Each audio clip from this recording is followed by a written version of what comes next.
자, 오늘 하나님께서 우리에게 주시는 말씀을 봅니다. 신약성경 고린도전서 15장 20절부터 28절까지의 말씀입니다.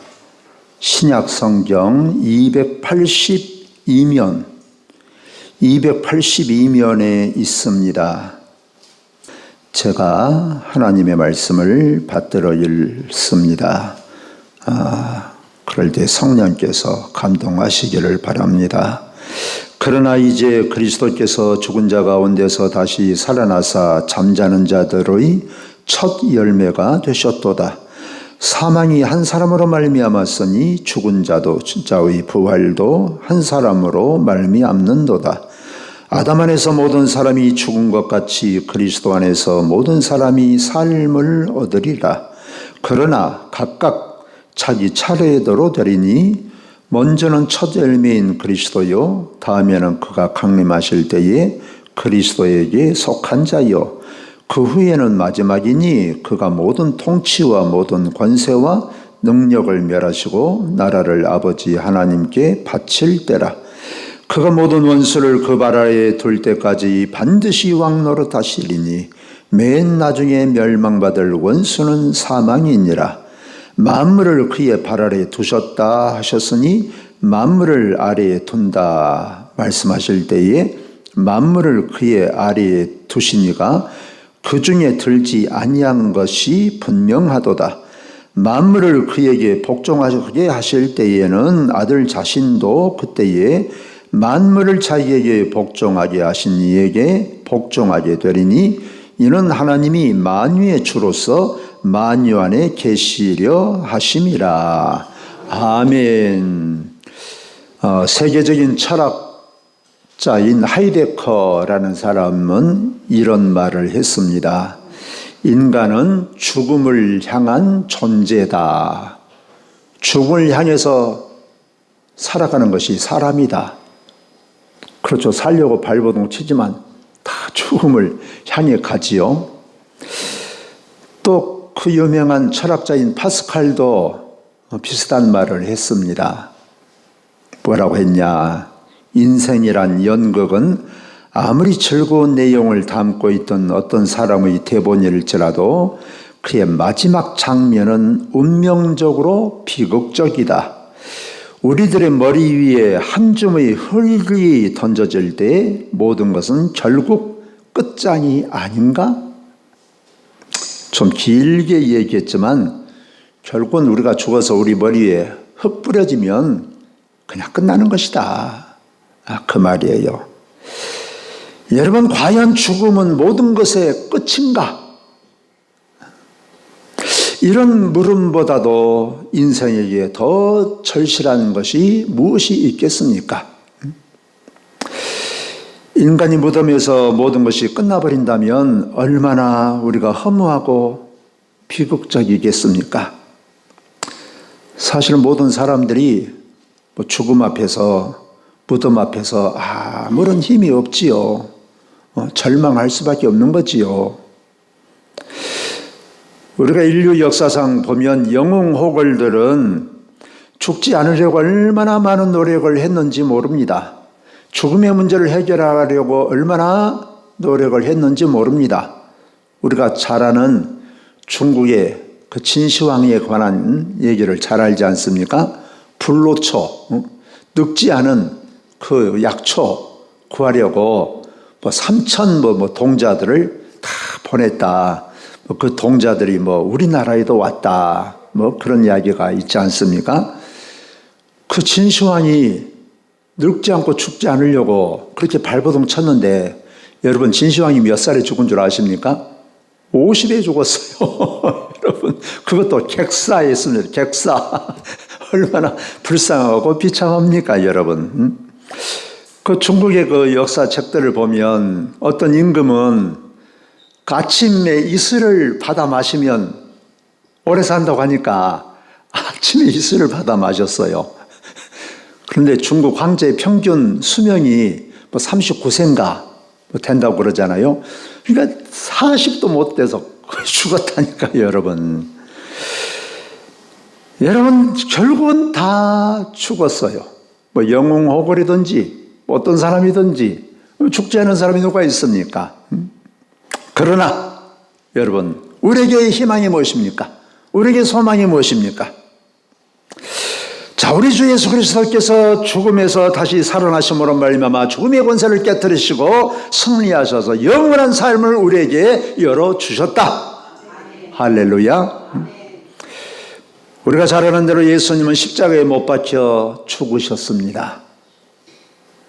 뭐 6시간 만에 돌아가셨다고 하지요. 하여튼 그런데 예수님께서 말씀하신 대로 3일 만에 주님께서 다시 살아나셔서 가장 먼저 막달라 마리아에게 부활하신 예수님께서 나타나셔서 부활하신 것을 보여주셨어요. 그리고 예수님의 제자들이 참 예수님께서 죽으시니까 다 실망하지 않았습니까? 그래가지고 다 그냥 숨어 있었단 말이죠. 그런데 예수님께서 부활하셔가지고 그들에게 나타나셨어요. 엠마오로 가는 제자들에게도 부활하신 예수님께서 나타나셔서 보여주셨습니다. 도마도 그렇죠. 예수님의 제자 중에 한 사람인 도마도 그때 제자들이 있었을 때 그 도마는 없었으니까 도마가 뭐라고 말합니까?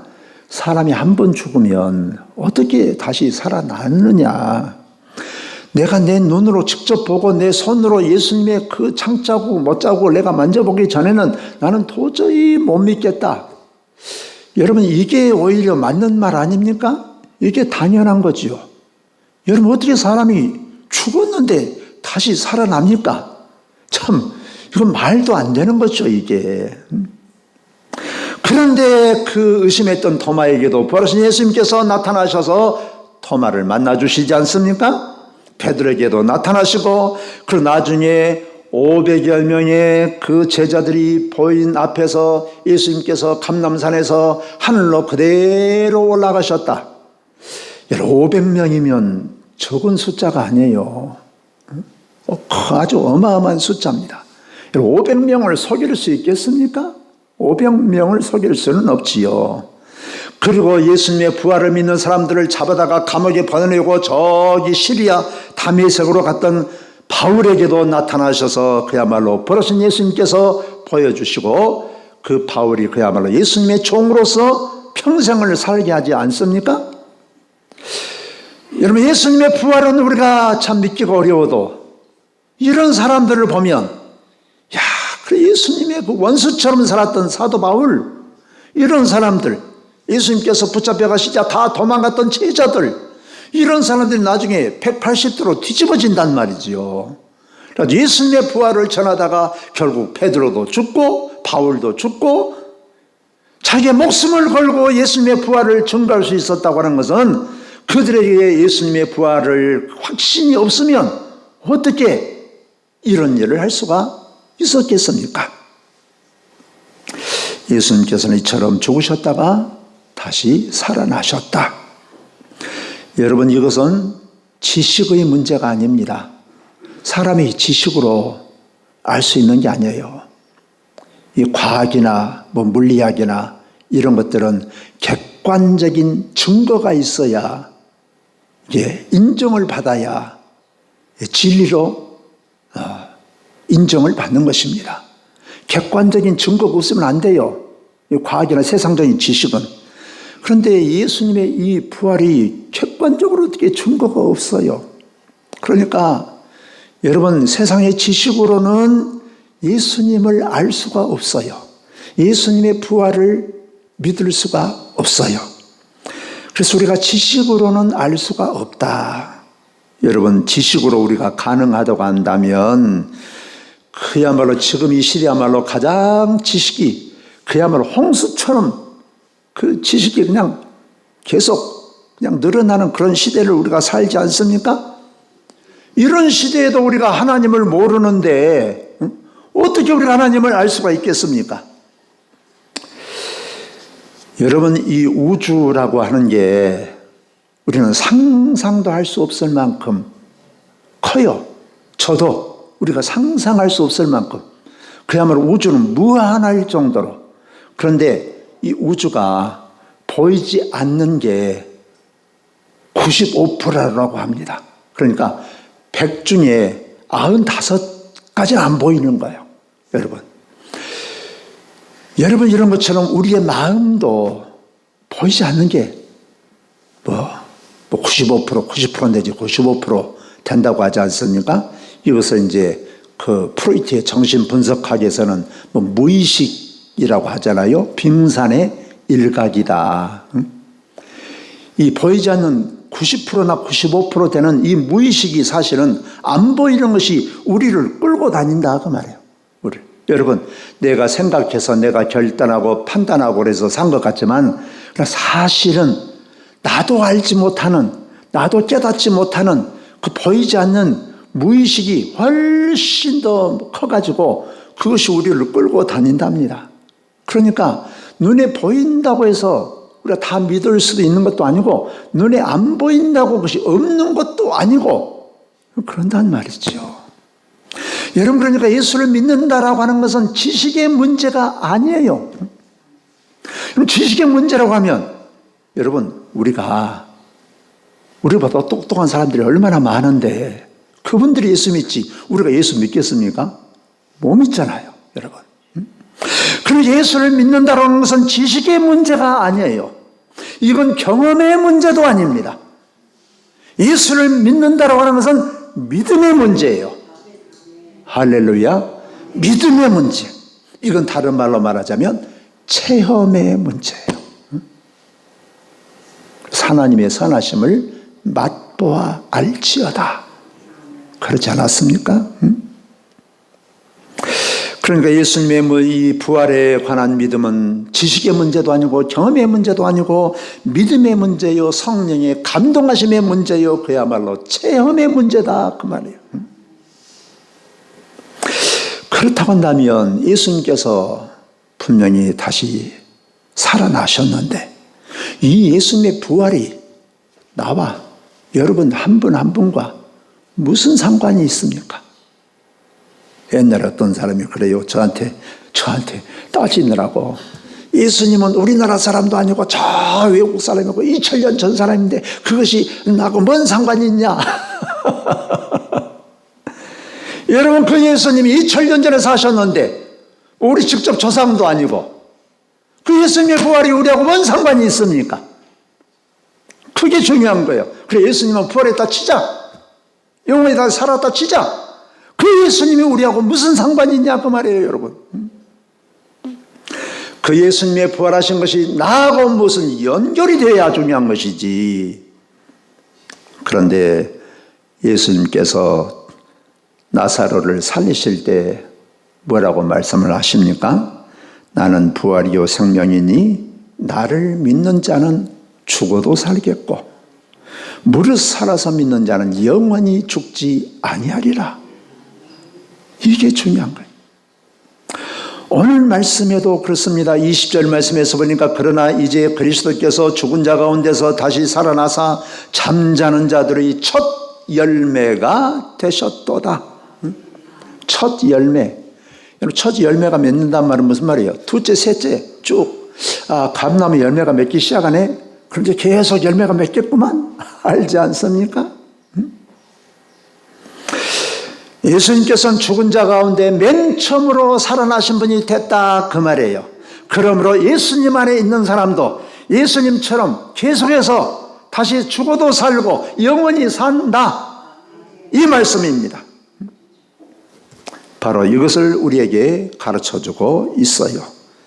이 부활이라는 말은 그 예수님 나라 말로 아나스타시스라고 하는데 이 말은 무슨 말이냐 하면 다시 일어선다. 넘어졌는데 다시 일어난다. 하나님이 다시 일으키신다. 죽었어. 다시 살리신다. 이런 뜻이에요. 그러면 여러분, 우리 예수님처럼 우리가 죽어도 하나님은 다시 우리를 살리신다, 일으키신다. 오직 하나의 전제 조건이 있어요. 예수님 안에 있는 사람인 것입니다. 그러니까 쓰러져도 오뚜기처럼 다시 일어나는 거예요. 그러니까 우리가 부활의 신앙을 가지면 우리 어떤 형편에서도 다시 일어나게 되는 것입니다. 낙심과 좌절과 절망에 빠졌어도 부활의 신앙을 가지면 다시 힘을 얻어서 용기를 가지고 우리가 일어나게 되는 것입니다. 여러분 그렇지 않습니까? 예수님의 제자들이 예수님께서 죽으시니까 다 낙심하고 절망에 빠져가지고 결국 다 옛날로 돌아가 버리지 않습니까? 옛날 직업, 업으로 돌아가 버려요. 그야말로 청혼의 꿈을 품고 예수님을 따랐는데 그 꿈이 예수님께서 돌아가시자 다 이제 끝나버렸어요. 그들의 마음이 어쩌겠습니까? 정말 좌절하고 절망하지요. 자, 그런데 부활하신 예수님께서 그들에게 다시 찾아가셨어요. 만나 주셨어요. 그들은 부활의 예수님을 만났습니다. 그러니까 다시 새 힘을 얻고 용기를 가지고 일어나서 새로운 삶을 살 수가 있었던 거예요. 여러분, 우리가 부활의 신앙을 가지면 때는 우리가 여러 가지 우리가 사람이기 때문에 눈에 보이는 것에 따라서 환경에 따라서 우리가 주저앉기도 하고 넘어지기도 하고 우리가 절망하기도 하고 우리 낙심하기도 하고 불안해하기도 하고 우리가 그럴 때가 있습니다. 그러나 부활의 주님을 생각하면 그 앉았던 곳에서 다시 우리가 일어나게 되는 거예요. 바로 이것이 부활의 신앙인 것입니다. 여러분들도 다 그런 경험들이 있을 것입니다. 사람이라 먼저 우리가 생각나는 것은 옛날 이런 것을 우리가 자동적 사고라고 그래요. 심리학적으로 우리가 지금까지 살아왔던 그 믿음으로 항상 탁 우리가 체질화되기 전에는 언뜻 생각하고 언뜻 반응은 그냥 지금까지 살아왔던 습관대로 반응하게 되어 있어요. 그러나 이제 다시 그러다가 다시 생각하는 거예요. 아, 주님을 생각하고 믿음을 생각하고 그러면 우리가 다시 우리 생각이 바꿔지고 마음이 바꿔지고 우리가 일어나게 되는 것입니다. 힘을 얻게 되는 거예요. 그러니까 우리 예수 믿는다고 해서 낙심하지 않는다는 사람은 없어요. 여러분 이것은 거짓말입니다. 다 절망도 해요. 우리가 불안하기도 해요. 두려움에 빠지기도 해요. 그런 것이 하루 이틀 1년 2년 가버리면 이것은 이제 믿음이 아닙니다. 순간적으로 다 넘어지고 불안에 빠지고 부정적인 정서에 우리가 그냥 그대로 그냥 붙잡힌단 말이에요. 그러나 그렇게 하다가도 다시 주님을 생각하고 부활의 주님을 생각하고 그럼 그 자리에서 다시 벌떡 일어나게 되는 것입니다. 그래서 여러분 우리에게 어떤 실패와 낙심되는 일이 있습니까? 우리가 때로는 우리가 건강을 잃고 우리가 또 낙심이 되기도 합니까? 어떤 일이 계획대로 되지 않아서 우리가 또 그냥 완전히 힘이 빠져가지고 그렇습니까? 사람은 믿음의 사람도 그럴 수 있어요.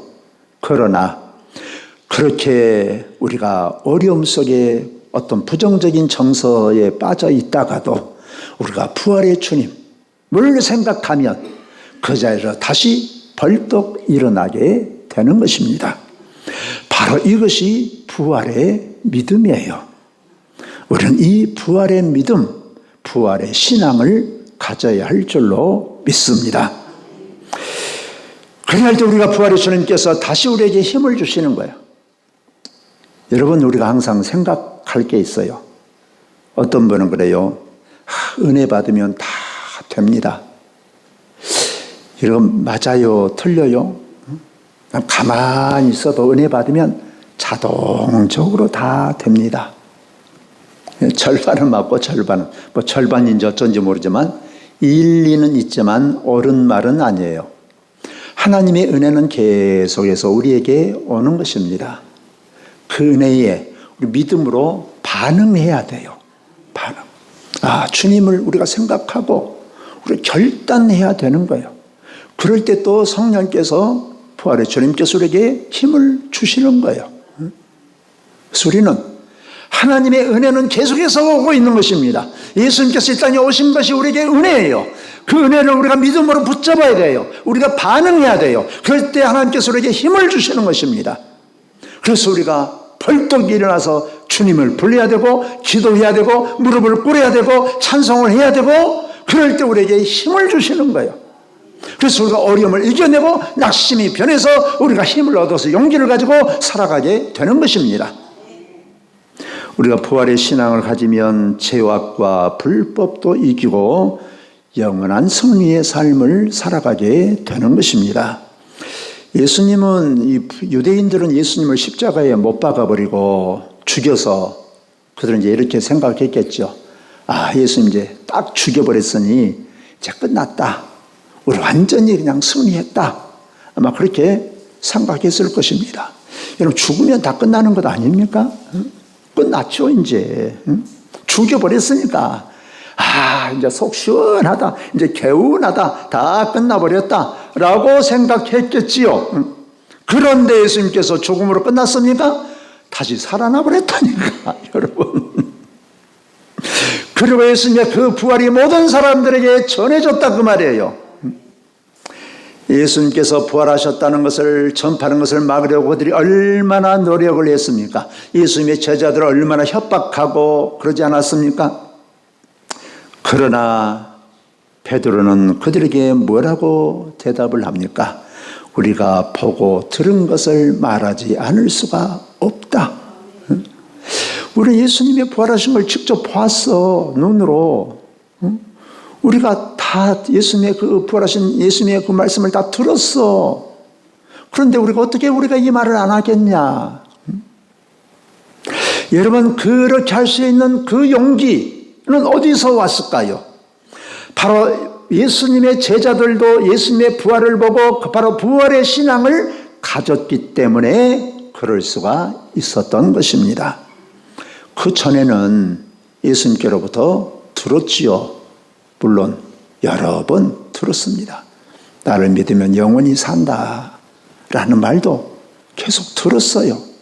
그러나 여러분, 듣기만 했지 직접 경험은 못했잖아요.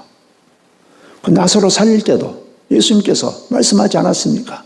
나를 믿으면 죽어도 살고 무릇 살아서 믿으면 영원히 죽지 않는다. 이 말을 들었어도 여러분, 이 믿음이 그들에게 없어요. 그런데 예수님의 부활을 직접 봐버리니까, 부활하신 예수님을 만나버리니까 그 믿음이 그야말로 자기의 것이 확실히 된 거예요. 그러니까 그런 위협과 협박 속에서도 담대하게 예수님의 부활을 전할 수가 있었던 것입니다. 바로 부활의 신앙이 그들을 그렇게 변하게 만들었다, 그 말이에요. 여러분, 우리가 이 부활의 믿음, 부활의 신앙을 가지고 있으면 우리도 때로는 주저앉기도 하고 넘어지기도 하지만, 그러나 어떤 어려움도 두려움도 이겨내게 된다라는 것입니다. 그래서 유명한 그 마르틴 루터, 종교 개혁을 했던 그 마르틴 루터의 그 유명한 이야기가 있어요. 그 마르틴 루터가 이제 종교 개혁을 시작을 했는데 너무 힘든 거예요. 로마 그 카톨릭이, 교황이 얼마나 세상 권력을 다 가지고 있어요. 그냥 거기서 쫓겨나면, 출교를 당하면 사회에서 거리도, 시장에 가서 물건도 못 삽니다. 그러면 물건도 못 사면 저기 죽는 거예요. 너무 힘든 거예요. 그래가지고 너무 힘들어가지고 낙심이 됐어요. 절망하고 좌절했어요. 그야말로 풀이 팍 죽어가지고 마르틴 루터가 그렇게 믿음이 좋은 사람도 그렇게 됐어요. 그런데 그것을 보고 그 마르틴 루터의 그 아내가, 사모죠, 검정 상복을 입고 나타났다고 그러지 않습니까? 그러니까 마르틴 루터가 그것을 보고 깜짝 놀라가지고, 누가 죽었어? 물었다고 그러잖아요. 아, 누가 죽었나? 왜 이 옷을 입고 있어? 그러니까 그 마르틴 루터의 그 부인이 그렇게 대답을 했다고 그러잖아요. 하나님이 죽으셨어. 하나님이 죽으셔서 하나님이 돌아가셨어. 아니 어떻게 하나님이 돌아가신단 말이요. 그러니까 그 부인이 아니 하나님이 돌아가시지 않았는데 왜 그렇게 계속해서 낙심하고 절망에 빠져 있어.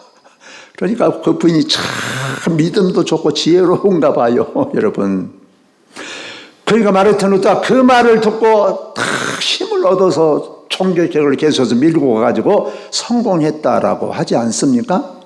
그러니까 어떤 믿음의 사람도 다 순간적으로 주저앉을 수 있어요. 낙심할 수 있어요. 좌절할 수 있습니다. 다시 우리가 주님을 바라보고 부활의 믿음을 가지고 우리가 살아가면 다시 일어나게 되는 것입니다. 어떤 어려움과 어떤 불의의 세력과도 우리가 싸울 수가 있는 거예요.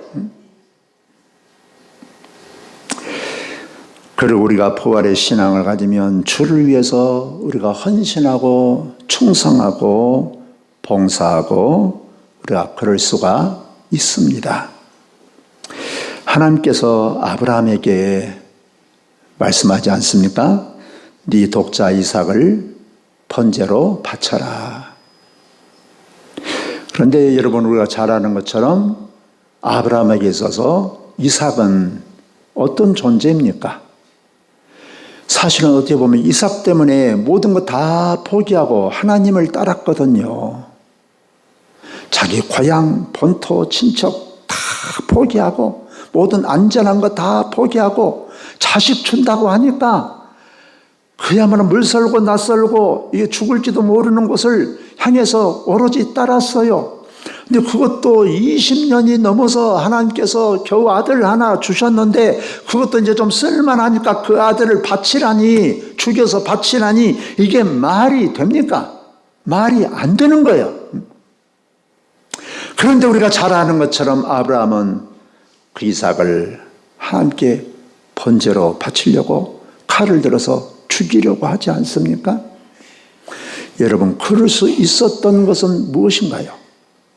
로마서에서 말씀하지 가르쳐주고 있지 않습니까? 하나님은 없는 것도 있게 하시고 죽은 자도 다시 살리시는 하나님을 믿었기 때문이다. 그러니까 내가 아들을 내가 죽여서 내가 불태워서 잿더미가 되어버려도 그 잿더미 속에서도 하나님은 이 아들을 다시 살려주시리라. 할렐루야. 바로 이게 부활의 믿음이지요. 부활의 믿음. 아브라함은 이 믿음이 있었기 때문에 무엇과도 바꿀 수 없는, 자기 인생과도 바꿀 수 없는 이삭을 드릴 수가 있었다. 그 비결이 뭐냐? 그 힘이 뭐냐? 부활의 믿음이다. 이거예요. 부활의 신앙이 있었기 때문에 드릴 수가 있었던 것입니다. 여러분, 우리가 하나님께 바치는 것은 잃어버린 것이 아니라 없어져 버리는 것이 아니다. 우리 하나님께 바치는 것은 무모한 낭비가 아니다. 야, 내가 어떻게 벌었는데 내가 하나님께 바쳐버리면 내가 이게 뭐 아까워서 어쩌냐. 이건 부활의 신앙이 아니다 이거예요, 여러분.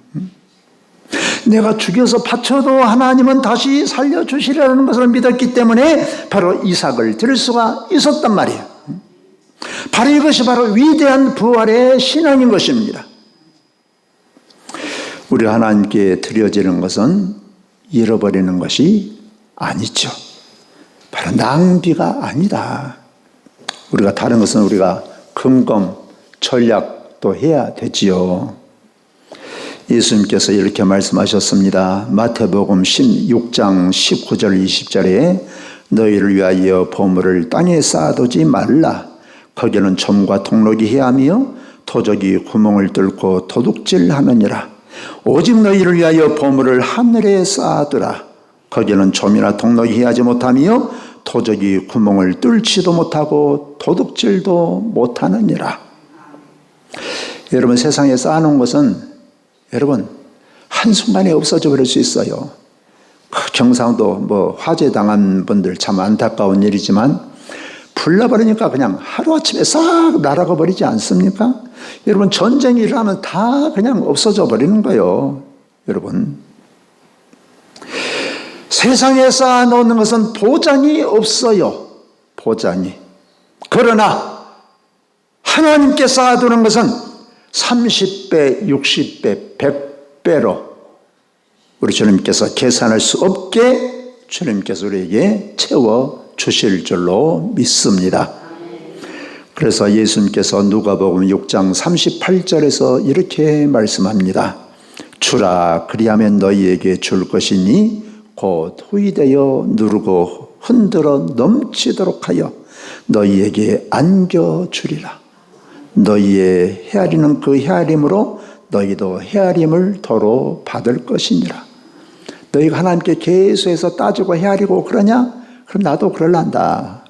그러나 하나님께 넘치도록 드리면 나도 계산할 수 없게 너한테 줘버리마 말씀하셨어요. 이것은 하나님의 말씀입니다. 여러분, 누가 어떤 사람이 주를 위해서, 주님의 몸된 교회를 위해서 헌신할 수가 있겠습니까? 그것은 다른 사람이 아닙니다. 부활의 신앙을 가진 사람이에요. 부활의 신앙을 가진 사람이 아니면 어떻게 드릴 수 있습니까? 그야말로 내 생명과 같은 이 돈을 어떻게 드려요? 내 시간을 어떻게 드려요? 이 몸을 어떻게 드립니까? 못 드리지요. 아까워서. 내가 어떻게 번 돈인데, 피 같은 돈인데. 믿음이 없으면 못 드리는 거예요.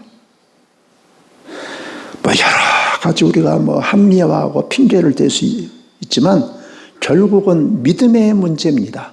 다른 게 아니에요. 여러분, 예수님은 다시 사실 것을 믿었기 때문에 예수님은 자신의 목숨을 버릴 수가 있었던 것입니다. 그러지 않습니까? 우리도 왜 여기 앉아 계세요? 믿음이 없으면 여기 앉아 계실 수 있겠습니까? 오늘 세상에 할 일도 많고 텔레비전에 재미있는 것도 많고 여러분, 그런데 말이죠. 그러나 이것은 우리가 주님 안에서의 희생은, 헌신은 그야말로 헛된 것이 아니다. 모든 것은 다 헛되고 헛되요. 솔로몬이 그러지 않았습니까? 모든 것은 다 내 것이고 부귀영화를 다 천년만년 누릴 수 있는 것 같지만 결국은 다 헛되고 헛된 것들이에요. 그럼 우리가 죽을 때 뭘 가지고 갑니까? 천년만년 살 것 같지만 영원히 내 자식에 남겨주면 우리 자식이 잘 살 것 같습니까? 그렇지 않아요. 그러면 우리 자식이 우리 부모님한테 우리 부모님은 훌륭하고 어쩌고저쩌고 할 것 같습니까? 그렇지 않아요. 여러분, 부자를 둔 자식들은 싸웁니다. 대부분 보면 재산 때문에 싸워요. 근데 거의 보면 부자가 별로 부자가 아닌 부모를 둔 자식들은 사이가 좋습니다. 사이가 좋아요. 여러분, 우리가 우리의 썩을 몸을 드리면 썩지 아니할 영화로운 몸으로 받게 될 줄로 믿습니다. 시간을 드리면 영원한 생명으로 우리 하나님께서 우리에게 주실 줄로 믿습니다. 물질을 들으면 우리 하나님께서 우리의 삶을 책임져 주시는 거예요. 예수님께서 다시 살아나셨습니다. 예수님 안에 있는 우리도 예수님처럼 죽어도 다시 살아나게 될 줄로 믿습니다.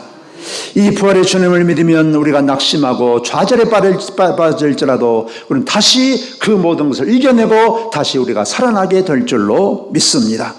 넘어져도 오뚜기처럼 다시 일어나서 믿음으로 승리하게 될 줄로 믿습니다. 우리 자신을 주님께 드려서 주님의 뜻을 이루고 그야말로 복된 자리에, 영원한 자리에, 우리 주님의 자리에 동참하게 될 줄로 믿습니다. 이 부활의 믿음을 가지고 살아가시기를 주의 이름으로 축원합니다. 기도드립니다. 살아계신 우리 하나님, 우리 주님은 십자가의 그 모진 고난을 당하시고 죽으셨지만 그러나 죽음의 권세를 깨뜨리시고 다시 살아나셨습니다. 그리고 주님 안에 있는 우리들에게도 주님처럼 죽어도 다시 살고 영원히 죽지 않는 귀한 은혜를, 복을 저희들에게 주십니다. 이 믿음으로 저희들이 우리 마음을 다하고 목숨을 다하고 뜻을 다하여 주님을 사랑하고 주님을 섬기고 주님 의지하며 살아가게 하여 주옵소서. 날마다 부활의 주님을 저희들이 경험하고 예수님 안에서 담대하게 영원한 소망을 가지고 주님처럼 주님과 더불어 살아가게 하여 주옵소서. 예수님 이름으로 기도하옵나이다. 아멘.